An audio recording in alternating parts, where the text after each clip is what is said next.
ꯅꯨꯡꯁꯤꯖꯔꯕ ꯑꯩꯒꯤ ꯏꯔꯝꯗꯝꯒꯤ ꯏꯔꯩꯆꯥ ꯄꯨꯝꯅꯃꯛꯇ ꯑꯩꯒꯤ ꯑꯣꯏꯕ ꯇꯣꯜꯂꯕ ꯍꯝꯕꯜ ꯑꯄꯤꯜ ꯑꯃꯈꯛꯇꯪ ꯃꯤꯌꯥꯝꯗ ꯇꯧꯖꯔꯤ ꯃꯗꯨꯗꯤ ꯉꯁꯤ ꯂꯤꯂꯣꯡꯗ ꯊꯣꯛꯏꯕ ꯌꯥꯝꯅ ꯇꯝꯊꯤꯕ ꯊꯧꯗꯣꯛ ꯑꯁꯤ ꯑꯩꯈꯣꯏ ꯑꯃꯠꯇ ꯑꯣꯏꯅ ꯁ꯭ꯇꯔꯣꯡꯒꯦꯁ ꯇꯥꯝꯗ ꯀꯟꯗꯦꯝ ꯇꯧꯃꯤꯟꯅꯁꯤ ꯑꯗꯨꯒ ꯃꯔꯥꯜ ꯂꯩꯖꯗꯕ ꯆꯝꯖꯔꯕ ꯃꯤꯆꯝ ꯄ꯭ꯔꯖꯥ ꯁꯤꯈ꯭ꯔꯤꯕꯁꯤꯡꯁꯦ ꯃꯁꯤꯒꯤ ꯖꯁꯇꯤꯁꯀꯤꯗꯃꯛꯇꯁꯨ ꯑꯩꯈꯣꯏ ꯑꯃꯠꯇ ꯑꯣꯏꯅ ꯂꯦꯞꯃꯤꯟꯅꯁꯤ ꯑꯗꯨꯕꯨ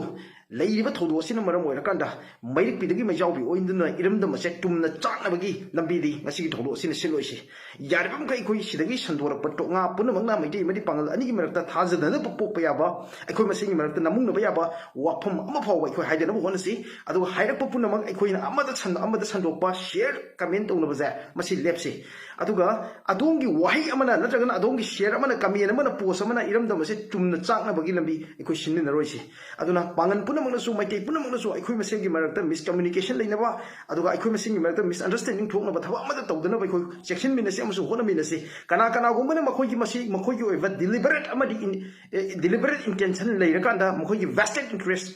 खरगीदमक अखोई मसेंगी मरक्ता हातोकनब सिलक्पगी मदुगी थोरांग पुनमकी मरक्ता अखोई लेमिनसी अदुगा it is high time for all of us अखोई कम्युनिकेट तौसे अखोई कम्युनिकेट तौनबगीदमक्ता अखोई ऑनरेबल सीएम नसु अपील तौबिग्रे लेंगाई पाइबदी यावरिबा MLA मिनिस्टर पुनमक थोलाकांदा अखोई अपील तौबियु मसे अगी हम्बल अपील नि मसिदा नत्र मणिपुर स्टेक होल्डर्स सिंग मरोइना सिविल सोसाइटी ऑर्गेनाइजेशन सिंग देन स्टूडेंट बॉडी पुनमक सोशल मीडिया की मतेंग लोबिरगा प्रिंट अमदी इलेक्ट्रॉनिक मीडिया की मतेंग लोबिरकांदा अखोई यारिबम कय होसे अपील तौन होनसी अखोइना अपील तौबसे मसिना अखोइगी मियाम से कम्युनिकेट तौगदोरिबनी मसिदा संदोरप तोंगा सिंग मरि लेनब वाफम सिंग मफम दद लेरिबा मियोसिंग अचुम पाउ बिबिरकांदा तोंगा सिंग अदु सेंटोकनब होनसी अखोइ निंगसिंगमिनसी अखोइ लेमिनरिबा अखोइ मैटे अमदी पांगल से ई मरिदगी हेंदोअकांदा लेकाय अमदा खुल अमदा पुन लेमिनरिबनी मदुदगी हेंदोअकांदा स्कूल अमदा कॉलेज अमदा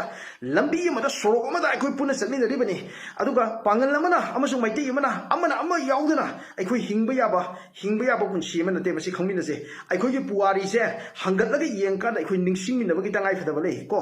ngasi से अखोइगी पुवारी अखोइगी इपाइ pushing अदुनु खुसमदरकांदा इरमदम मसिगी निंगतंबा इरमदम मसिगी सक्तम इरमदम मसिगी पुवारी इरमदम मसिगी ngखोइ ngangnabagi damakta maksagi ikheng takiba thawai katkiba mayam ado apunbagi saktangi damakta madu ningsingba yabagi khwaigi maroi mikup se ngasigi mikup se ipai pusingi duna loromba makhoi nungsinaramba makhoi thangamba khongthang mayam do adu yengakanda maral leba mi phattaba asoiba punama adugi markete khoi lepinasi tobadu masina maram oirakanda masida sandoraiba tonga mayam se masina akhoi masingi nungsinabagi mari se tathanabagi labidi siloisi यारिबा मखै अखोइ मसे नुसिनबगी मरी की दयु युमफम ओइबा अमसुंग ngasi tokna sigi mayokta lepa adu mawafam se ko santokna bhonase amuka naina appeal tawjeri manipugi influencers sing maroina social media handlers sing youtubers sing facebook page paibi ri baichili now sing nuksijara baichili now sing lenga paibi ri MLA sing minister sing politician sing then social workers sing adugi stakeholders mayam CSO leaders sing student union gi leaders sing punamak thupira kan miyam da hoji appeal tawbiyo miyam da appeal tawbiyo aduga sakhalik ri maili sing sai ko muthana bhonase karigumba adungi wahi amana अखोइगी Manipur थोगकदोरिबा थोगलकपा याबा बा अखोइगी अकीबा फंगबा मसिगी तोगासिना सागलकदोरिबा मसिगी मई अमदी मैसा पुनमक से थिंगबदा अदोमगी दायित्व लै अदुना अदोम थोपिरो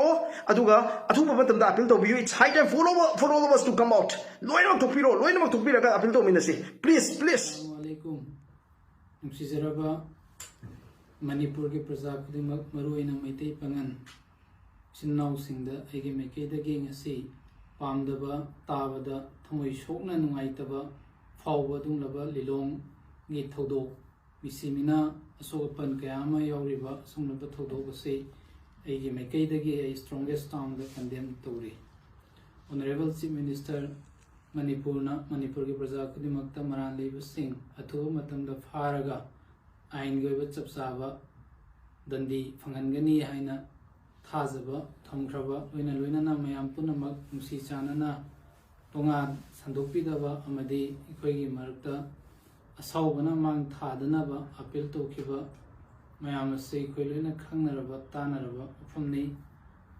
मतंगसिदा इन हाइजनिंगबदे इखोइ मसेंगी मरक्ता इखोइ रिमर्स के आमा संदोरकलिबा से थिंगनना होनमिनसी अमदे रिमर्स त थाजरोइसी असौबना मांग थाहलोइसी वखन फाथमिनरगा सबर तौरगा सरकार ना हुजिक लॉ एनफोर्सिंग एजेंसी ना तौगदोब चपसाब मथौ तौरिबनिना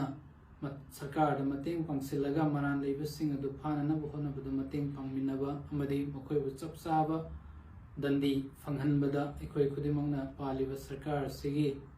मतंग पांगमिनसी अमदी अखोय असौबबु फाथमिनसी हाइना इमायाम फंगदे को नोलुकना अपील तौजरी।